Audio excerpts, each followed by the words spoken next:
வணக்கம். சற்று முன் கிடைக்கப்பெற்ற மிக மிக முக்கியமான செய்தி ஒன்று வெளியாகி உள்ளது. ஆட்சி கலைப்பு கண்ணீருடன் துர்கா ஸ்டாலின். நண்பர்களே, இந்த வீடியோவிற்கு ஒரே ஒரு லைக் மற்றும் சப்ஸ்கிரைப் பண்ணிருங்க.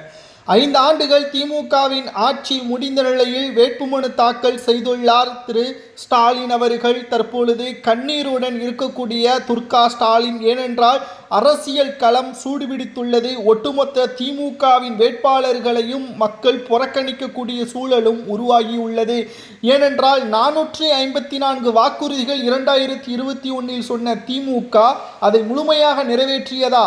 என்றைக்கு முதல்வராக ஸ்டாலின் அவர்கள் பதவியேற்ற பொழுது மேடையில் ஒட்டுமொத்த பதவி பிரமாணம் செய்யும் பொழுது அவரது மனைவி துர்கா ஸ்டாலின் அவர்கள் கண்ணீர் விட்டார் தெரியுமா? அது அவரது ஆனந்த கண்ணீர் கிடையாது, தமிழக மக்களது கண்ணீர். ஏனென்றால் அன்றைக்கு மட்டும்தான் துர்கா ஸ்டாலின் கண்ணீர் வெடித்தார். அதிலிருந்து ஒவ்வொரு நாளும் விவசாய குடும்பத்தில் இருக்கக்கூடிய ஒவ்வொரு பெண்மணியும் கண்ணீர் சிந்தினார்கள் என்ற தகவலையும் நம்மால் பார்க்க முடிகிறது. கிட்டத்தட்ட எதை எடுத்தாலும் இலவசம் என்று கூறி திமுக ஆட்சி அதிகாரத்திற்கு வந்துவிட்டது. மேலும் இலவசங்களை வழங்கிய பிறகும் கூட அமைச்சர்கள் ஓசி என்று அதை ஒட்டுமொத்த மக்களையும் அவமானப்படுத்தும் விதமாக செய்திருக்கிறார்கள்.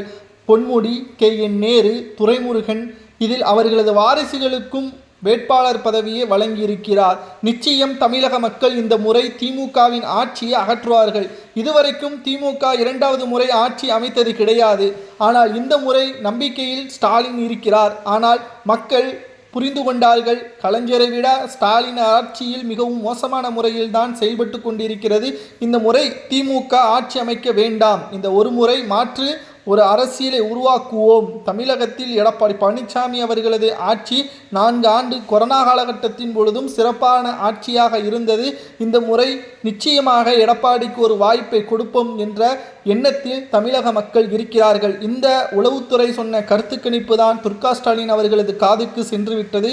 கண்ணீருடன் தற்பொழுது இருக்கிறார். பிரச்சாரங்களை உத்வேகப்படுத்துவதற்கும் அமைச்சர்களுக்கு கடுமையான அழுத்தங்களையும் கொடுத்து வருகிறார். மேலும் பல கோடிகள் செலவு செய்தாலும் கூட எப்படியாவது ஆட்சியை கைப்பற்ற வேண்டும் என்பதற்காக அமைச்சர்களுடன் மீட்டிங்கையும் துர்கா ஸ்டாலின் அவர்கள் நடத்தியுள்ளார். இதுவரைக்கும் அரசியலில் இப்படி நடந்ததே கிடையாது. காரணம், தனது கணவரை 2வது முறை முதல்வராக கருணாநிதியால் முடியாததை தனது கணவர் சாதித்து காட்டினார் என்பதை வரலாற்றில் பதிவு செய்ய வேண்டும் என்பதற்காக ஸ்டாலின் அவர்களது மனைவி துர்கா ஸ்டாலின் அவர்கள் நினைக்கிறார். அது தவறு கிடையாது.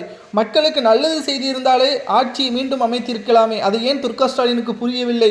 கோவிலுக்கு செல்லும் பொழுது நீங்கள் பாதுகாப்பாக இருக்கலாம், பெண்களது பாதுகாப்பு இருக்கிறதா, குழந்தைகளுக்கு பாதுகாப்பு இருக்கிறதா என்ற கேள்விகளையும் தமிழக மக்கள் கூறுவது சரியா தவறு என்பதை கமெண்டில் கூறுங்கள்.